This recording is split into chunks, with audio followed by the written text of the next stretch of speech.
take a breath here and give ourselves the chance to let the dust settle, so to speak, and come into our own places of practice, which I know you are all cultivating in between our sessions, right? Mm-hmm. Your seat, your altars, your the support that you need to keep it going.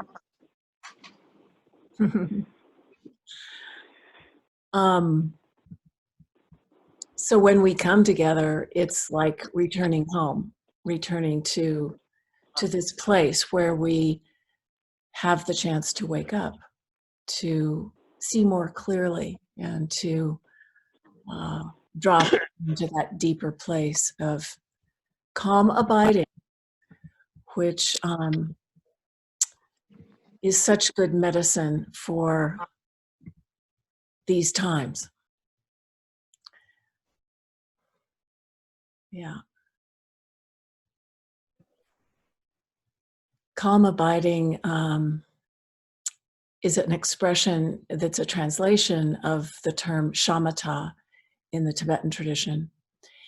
And shamatha is really the same as what Thich Nhat Hanh would call mindfulness practice. I love the expression calm abiding because it brings in the awareness of what it is that we're resting in. One of my teachers is a gentleman by the name of Ken MacLeod, who is a teacher in the Tibetan tradition, but is a very amazing translator and innovator. And he always stressed the importance of resting awareness on the breath, resting awareness on the mindful practice of being aware of what's happening as it is happening, whatever it may be. And sometimes when we go to meditate and we're just simply sitting with the concentration, the focus on the breath, there tends to be kind of an efforting, like, okay, I have to do this. And okay, wait, what am I doing? I need to put my attention on the breath. And then there's sort of almost like a grasping onto that effort. And what I love about what Ken was saying is to just rest awareness, rest attention gently on the breath. So it's not like, grasping onto anything or doing anything exactly. The resting is such a sort of alternative to what we normally do with our minds, which is to make a pretty big deal about everything and to, get stressed out about what it is we're supposed to be doing. And so the practice of meditation is really to relax that part of ourselves that is so caught up in doing it right and doing it this way or that way or thinking about how it's supposed to be. So all of that we relax. And the more we can relax while still maintaining a sense of presence and commitment to being with the practice. If you've ever studied music, I'm sure some of you have, there's such a corollary, because if you're making too big of an effort, it's not going to work. Eliza Jane, you must know this. But if you let it flow, let it relax, it'll come in a whole nother way. So it's kind of like that. And same goes for our posture, our body, our stance, our whole approach. So even though we're sitting upright, we're aware of wanting to create the conditions for the breath to flow and for the central channel to be aligned within the body, so that the body, the speech, and the mind are in oneness. So there's a little bit of effort in coming into that, toning ourselves. But at the same time, the belly is relaxed. If there's tension in the body, we become aware of it and we breathe into it and we relax. We relax that tension. We try to let it go so that we're not holding anywhere. We're not grasping or holding anywhere in either the body, the speech, meaning also the breath, or in the mind. So we recognize, for example, the thoughts that come and go, or the feelings that rise and fall away. And so often we become attached to those. We grasp onto them. We think they're very important. And some of them are. But for the period of time that we're practicing meditation, mindfulness, calm abiding, we are not pursuing those things because we want to give ourselves a chance for something new to happen, a new pattern to become established in our body, speech, and mind.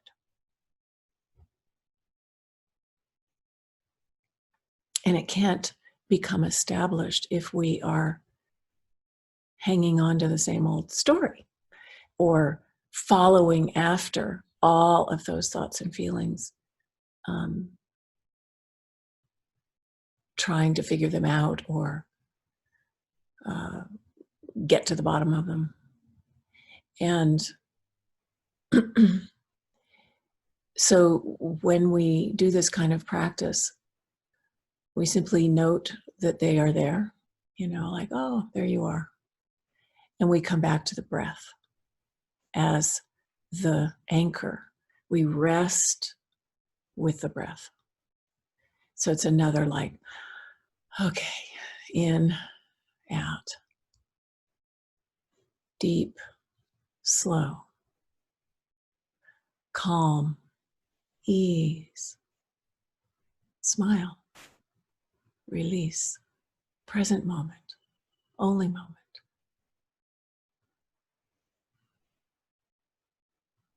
And that just right there kind of like refreshes the screen and gives us a chance for something different. Knowing that whatever all those things are that seem so important and occupy so much of our time and energy throughout the course of our lives, if they are important, they will be there when we finish our meditation. And when we practice on a regular basis, it's guaranteed that we will begin to see all those things much more clearly. That's the fruit of calm abiding, is insight, clear seeing. And it doesn't mean trying to figure it out or efforting. It means that clarity naturally arises and we can trust that process because we're creating the conditions through our practice for that clarity, for that sense of knowing, aha. It's as if suddenly you see the next step, or you see what you need to say to that person, or the feeling that you've been wrestling with relaxes and you understand why you're feeling that way. But you haven't arrived at that understanding through the process of figuring it out, worrying it, you know. The process of meditation, the practice of meditation, naturally facilitates that clarity arising. And sometimes it happens more quickly and sometimes it happens more slowly, depending on its nature. You know, how long has that pattern been operating in us? How long has that been an issue?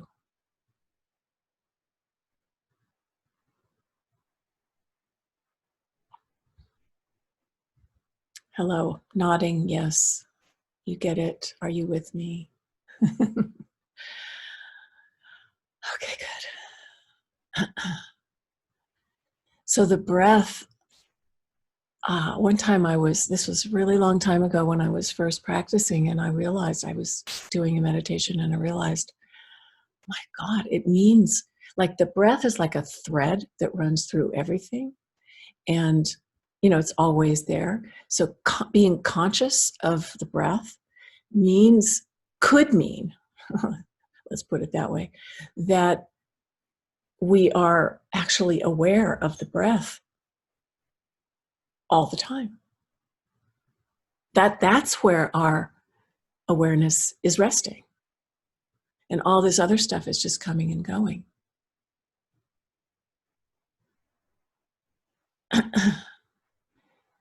It's like with the walking meditation, if you're doing, in my case, and in the case of where we used to practice here in Santa Fe in person, we would walk around in a circle inside the space. And if you start breathing in and stepping left, and then breathing out and stepping right, if you go around the circle 1 or 2 or 3 times, and you can manage not to get distracted, then you're always going to be breathing in and stepping left and breathing out and stepping right. Haha. Easier said than done.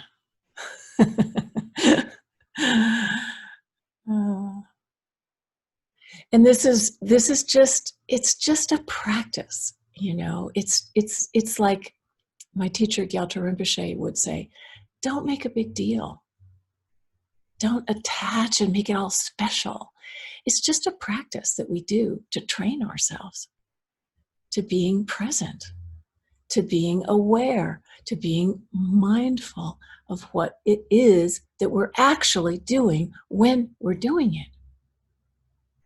Whether it's breathing or walking or sitting or eating or going to the bathroom or driving the car, you know, whatever we are engaged in, we know that's where we are. We're not way ahead of ourselves in some future moment that hasn't happened yet, or dwelling in the past full of regret about, you know, how awful that whole thing was, or how we wish we'd done it differently, or whatever the story is. It's like the deepest self-love to just let go of all that effort and be here. And then, you know, we go on with our lives. And the bell rings and we stand up and we go back to whatever it was we were doing before we got here. And yet something is different. There's a quality of presence and of awareness that wasn't there before.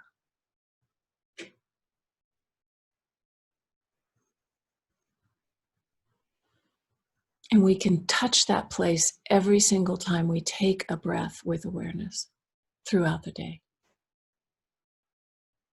It sounds so simple, and it is.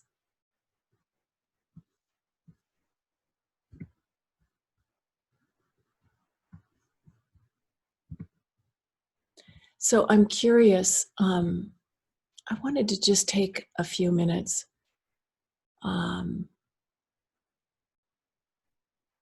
maybe it would be better to ask this question and then to practice and then to invite your comments and reflections after we practice. But I'm curious what your experience is. You know, we've been here for 15 weeks. Some of you may not have been here this whole time, but we started this online Monday mindfulness meditation 15 weeks ago. And I'm curious how it's going. I would love to hear if there's anything that we've talked about, teachings that really stuck out for you, that you would like more of, or places where you feel you don't understand or you want support, or aspects of the practice that are maybe a little elusive. What do you need? What do you need? You know, this is an experience of Sangha, community. And we've talked about the importance of Sangha as one of the three jewels. Supporting each other, creating a safe space where we can, transform. We can address those places in us that are stuck or that are habitually grasping at something that is hard to let go of.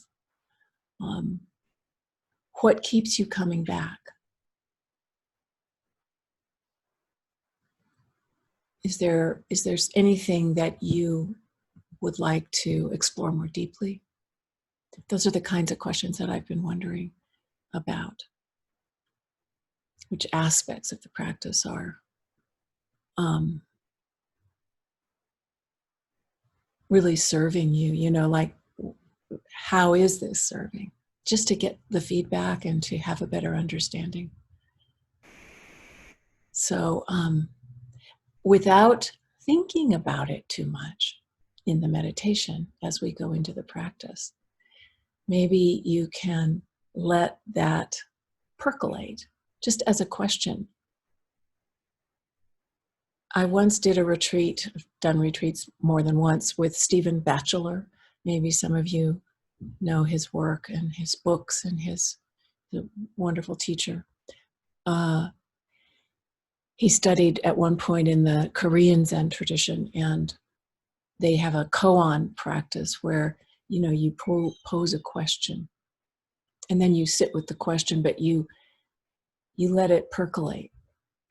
And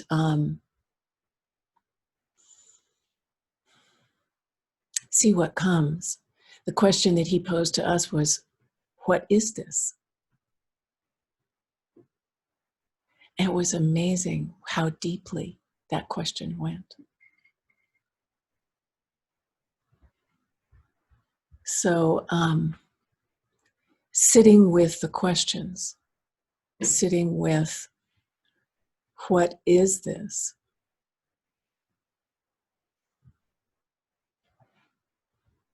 And how can this Sangha, these teachings, this practice experience facilitate what you need more completely?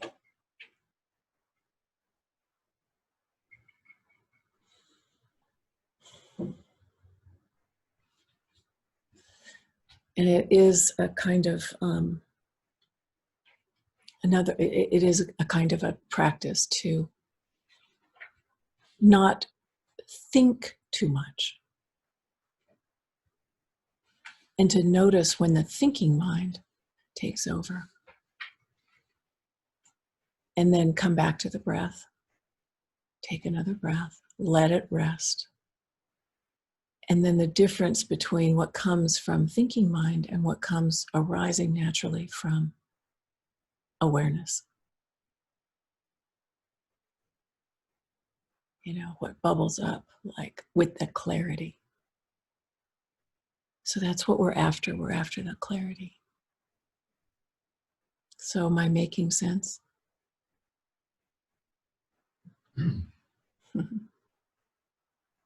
Hope so.